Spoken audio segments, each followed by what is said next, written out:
नमस्कार दर्शकों, आप देख रहे हैं खबर समय और मैं प्रमोद सहयोगी मिठू के साथ इस वक्त आपके साथ जुड़ चुका हूं दार्जिलिंग मोड़ से, जहां पर सांसद राजू बिष्ट आज पहुंचे हैं। 4 लेन एलिवेटेड जो सड़क निर्माण हो रहा है बालासन से लेकर सेवक तक, उसका निरीक्षण करने के लिए, काम को देखने के लिए। तो इस वक्त सांसद राजू बिष्ट यहाँ पहुंच चुके हैं, हम आपको तस्वीरों में दिखा रहे हैं। तो आपको बता दें कि पिछले 2 दिनों में यहाँ जो रेल ओवरब्रिज के ऊपर जो नया पुल बनना था, उसको लेकर 2 दिन का मेगा ब्लॉक किया गया था। रात के समय करीब 4-4 घंटे ट्रैफिक, रेल यातायात को बंद करके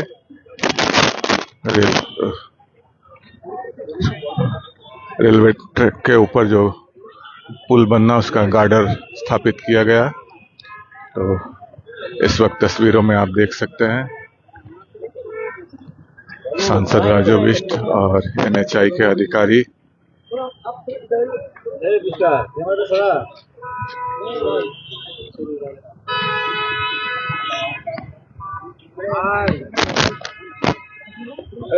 तो इस वक्त आप तस्वीरों में देख सकते हैं सांसद राजू बिष्ट NHAI के अधिकारियों के साथ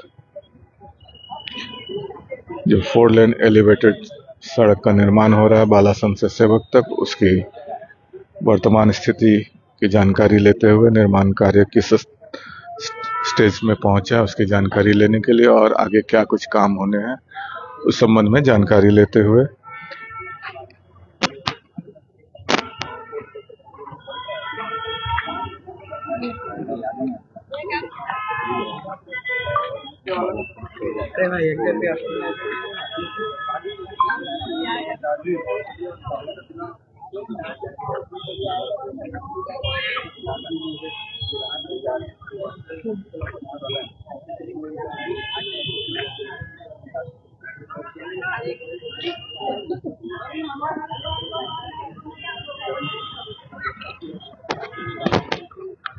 तो जो दर्शक देर से जुड़े हैं उनको एक बार फिर बता दें कि इस वक्त आप तस्वीरों में देख रहे हैं सांसद राजू बिष्ट NHAI के अधिकारियों से बातचीत करते हुए बालासन सेवक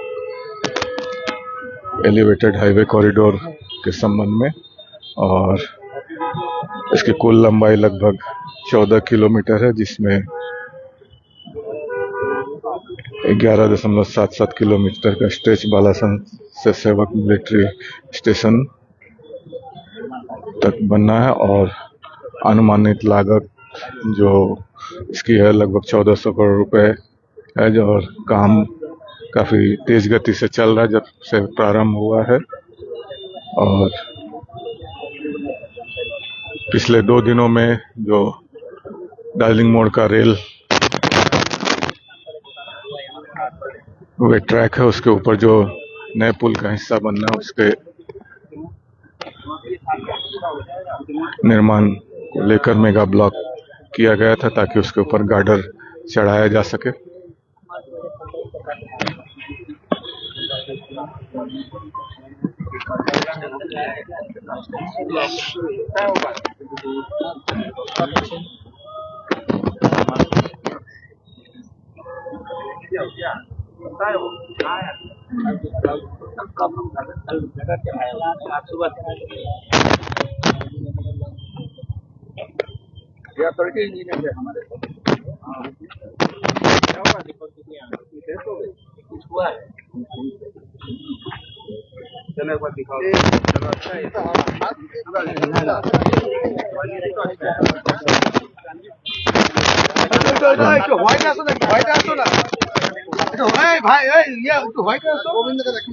तो ये तस्वीरें लेकर हम आपके साथ जुड़े हुए हैं दार्जिलिंग मोड़ से, जहां पर सांसद राजू बिष्ट आज 4 लेन एलिवेटेड कॉरिडोर के निर्माण कार्य का जायजा लेने के लिए पहुंचे हैं। और 1400 करोड़ रुपए की लागत से बन रहे इस परियोजना, सड़क परियोजना की कुल लंबाई लगभग 14 किलोमीटर है। और पिछले 2 दिनों में दार्जिलिंग मोड़ पर जो रेल ब्रिज है उसके ऊपर गार्डर चढ़ाने के लिए मेगा ब्लॉक लगाया गया था, जिसमें रात के समय ट्रेन यातायात के साथ साथ सड़क यातायात को भी रोका गया था। इसमें पुलिस प्रशासन, रेलवे और एनएचआई के अधिकारी ने काफी मशक्कत करके इस काम को पूरा किया है, क्योंकि ये बहुत ही कठिन काम था।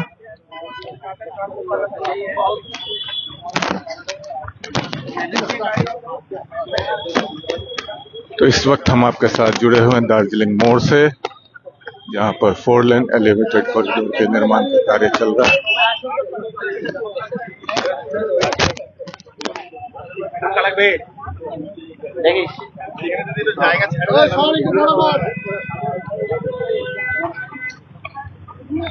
मिठू देख के पीछे देखिए, सबाई पीछे देखिए। तो जो दर्शक देर से जुड़े हैं उनको एक बार फिर बता दे कि इस वक्त हम आपको लेकर जुड़े हैं दार्जिलिंग मोड़ से, जहां पर दार्जिलिंग जिले के सांसद राजू बिष्ट पहुंचे 4 लेन एलिवेटेड कॉरिडोर के निर्माण कार्य का जायजा लेने के लिए।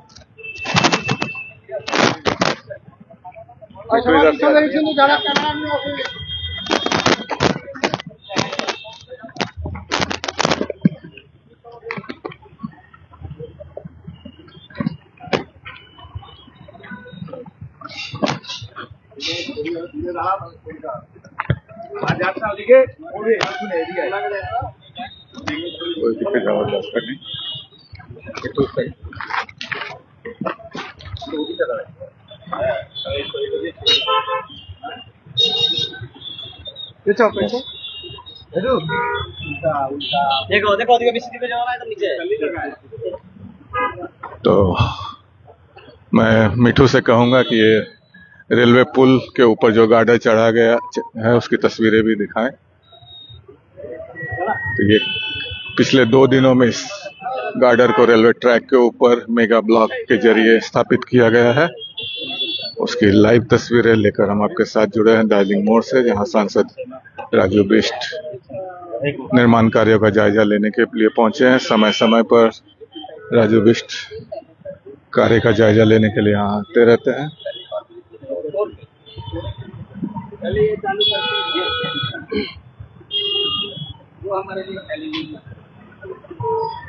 ये तोड़ना क्या?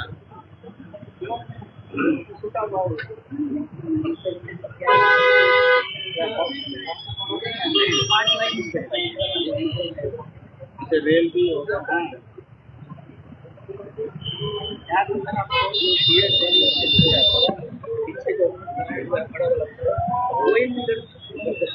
एक बार फिर आपको बता दें कि इस वक्त क्या जानकारी अधिकारियों ने दी?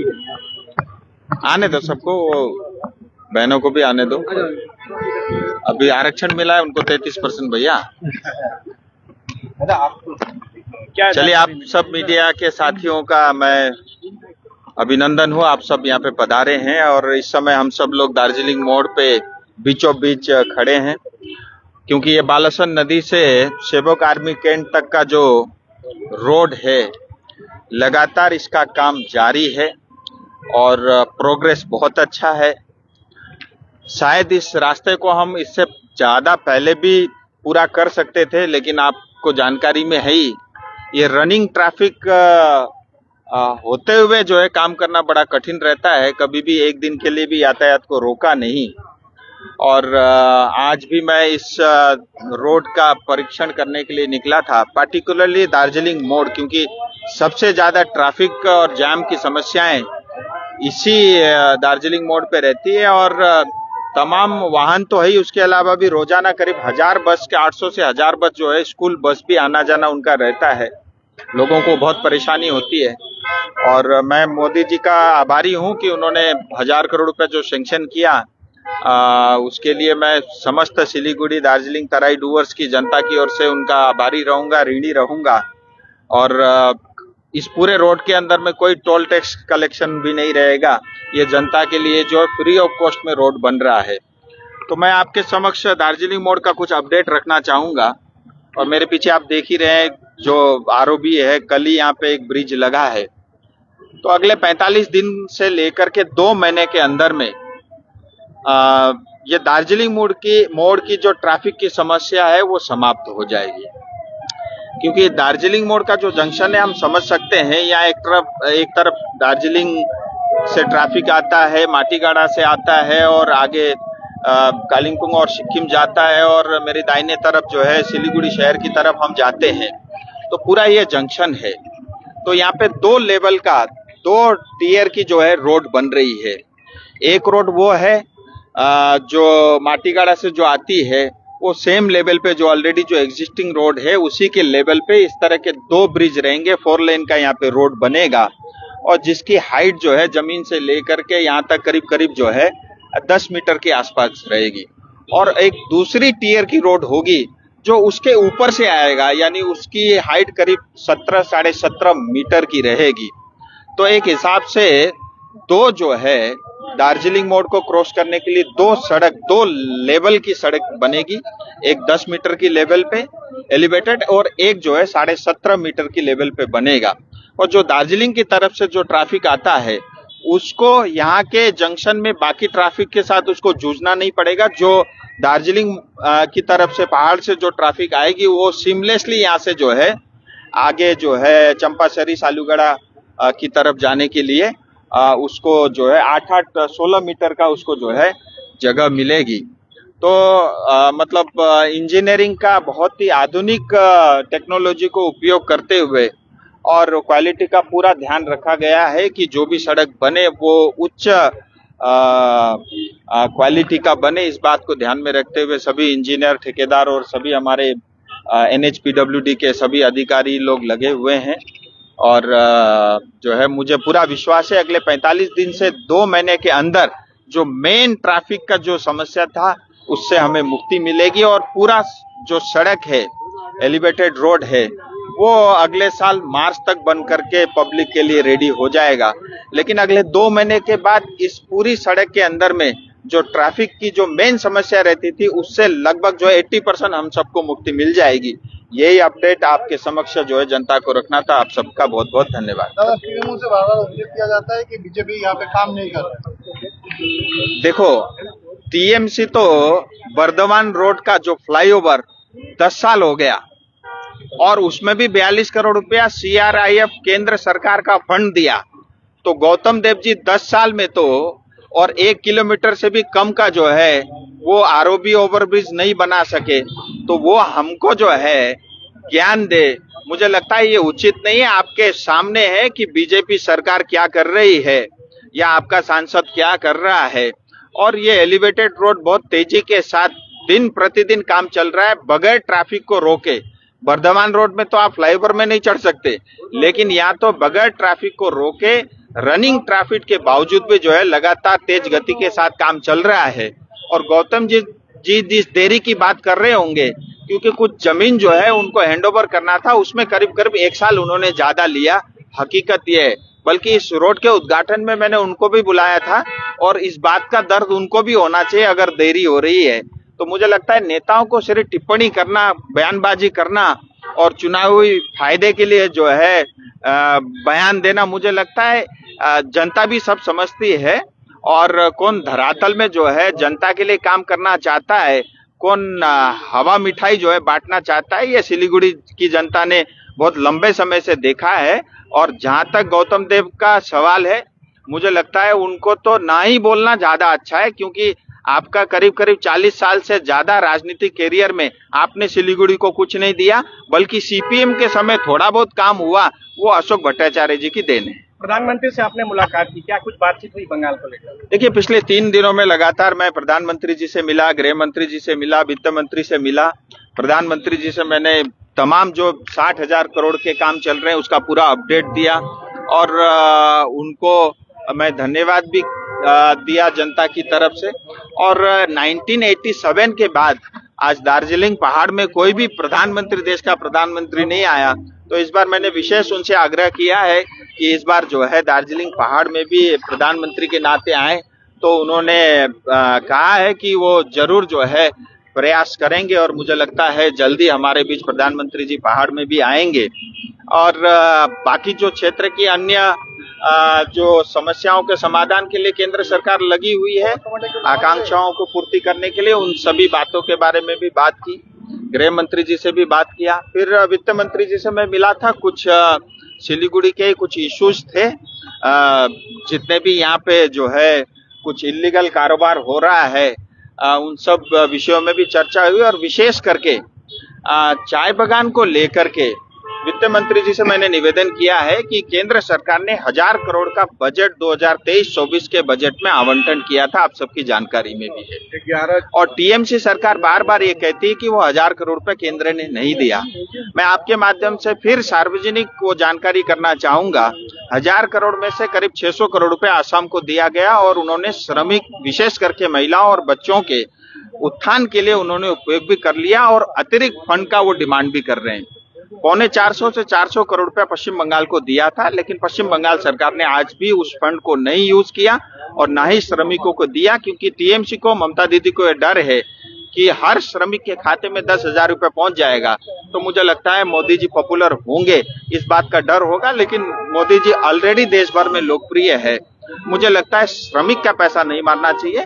तो मैंने वित्त मंत्री जी से निवेदन किया है और ऑलरेडी जो है करीब 4 लाख से ज्यादा चाय बागान में श्रमिक माताएं काम करती हैं, उनका डाटा कलेक्ट कर लिया गया है और पीएफ डिपार्टमेंट को दिया है कि उनका पीएफ अकाउंट और जो डाटा मैनेजर ने दिया है चाय बागान से, उसको वेरीफाई करने के लिए। और मुझे लगता है जल्दी 8 से 10,000 रुपया जितना भी आता हो, वो 350, 450, 400 करोड़ रुपया जो भी है, वो सभी चाय बागान के श्रमिकों को दिया जाएगा। इसके लिए मैंने निवेदन किया है और पॉजिटिवली उन्होंने लिया है। जल्द से जल्द उस चीज का वो प्रावधान और व्यवस्था करने वाले। पहाड़ की समस्याओं पर भी कुछ विशेष बातचीत हुई है। पहाड़ के लिए आप सबको जानकारी में है ही, दार्जिलिंग, तराई, डुवर्स तमाम क्षेत्र के लिए इंटरलोकेटर की अपॉइंटमेंट हुई है और ममता दीदी के विरोध करने के बाद भी हुआ है और इंटरलोकेटर अपना काम कर रहे हैं और इंटरलोकेटर का जो भी समाधान होगा वो इस क्षेत्र की जनता के हक में होगा, पश्चिम बंगाल के भी हक में होगा, देश हित में होगा। और मुझे लगता है इस क्षेत्र को बहुत लंबे समय तक उपेक्षा की गई और इस क्षेत्र को भी अन्य देश भर में जिन क्षेत्र को न्याय मिला वो समान न्याय की अपेक्षा हम भी रखते हैं। দাদা আমি তিনটে প্রশ্ন, সেটা হচ্ছে যে একই पूछो। এই কাজটা দাদা কবে শেষ হবে বলে মনে করছেন? ये काम कब खत्म होगा बोले आपको लगता है? देखिए, मैं पहले ही बता चुका हूँ कि अगले 2 महीने में दार्जिलिंग मोड़ की ट्रैफिक की समस्या समाप्त हो जाएगी। तो दर्शकों, आपने सुना राजू बिष्ट को पूरी परियोजना के बारे में विस्तृत से जानकारी दी और किस तरफ से ट्रैफिक यातायात आएगी और किधर को जाएगी, पूरी जानकारी, कितने हाइट पर होगे, कितने लेवल के का ये सड़क निर्माण हो रहा है, पूरी जानकारी दी। और हम आपको एक बार फिर दिखाएंगे कि तस्वीरों में कि कल पिछले 2 दिनों से रेलवे ट्रैक पर यह गार्डर चढ़ाने का काम चल रहा था, जो कि एक महत्वपूर्ण काम था। नीचे रेलवे ट्रैक है, ऊपर हाई टेंशन लाइन है, रेलवे की जो लाइन होती है बिजली की वो है। उसके बाद सड़क यातायात सभी को रात के समय बंद करके मेगा ब्लॉक लगाकर करीब 4 घंटे का मेगा ब्लॉक लगाया था पिछले 2 दिनों से और उसके बाद इसको पूरा किया गया और अब इस पर पुल का निर्माण होगा और जैसे ही पुल का निर्माण हो जाएगा, अप्रोच सड़क का निर्माण हो जाएगा, इस सड़क को यातायात के लिए चालू कर दिया जाएगा और इसके कारण जो दार्जिलिंग मोड़ पर जाम की समस्या बनी रहती है उसमें कुछ कमी आएगी। और जब यह सड़क चालू हो जाएगी या पुल चालू हो जाएगा, उसके बाद यह पुराने पुल को तोड़कर यहाँ पर नए पुल का जो परियोजना के अंदर जो प्लानिंग की गई है उसके अनुसार नए पुल का निर्माण किया जाएगा और एलिवेटेड जो सड़क बन रही है बालासन से लेकर सेवक तक, उसका काम लगातार जारी है। और जैसा कि सांसद राजू बिष्ट ने आज कार्य निरीक्षण के बाद बताया कि काम अपने समय से कुछ विलम्ब चल रहा है, लेकिन पूरा प्रयास है कि इसे जल्द से जल्द कंप्लीट किया जाए और लोक सेवा में इसको समर्पित किया जाए। इसके लिए उन्होंने प्रधानमंत्री को भी धन्यवाद दिया। तो ये सीधी तस्वीरें लेकर आपके साथ जुड़े हुए थे दार्जिलिंग मोड़ से। तो इस तरह की और भी ताजा तरीन अपडेट्स के लिए आप हमारे साथ ही बने रहिए और देखते रहिए खबर समय हर समय। धन्यवाद।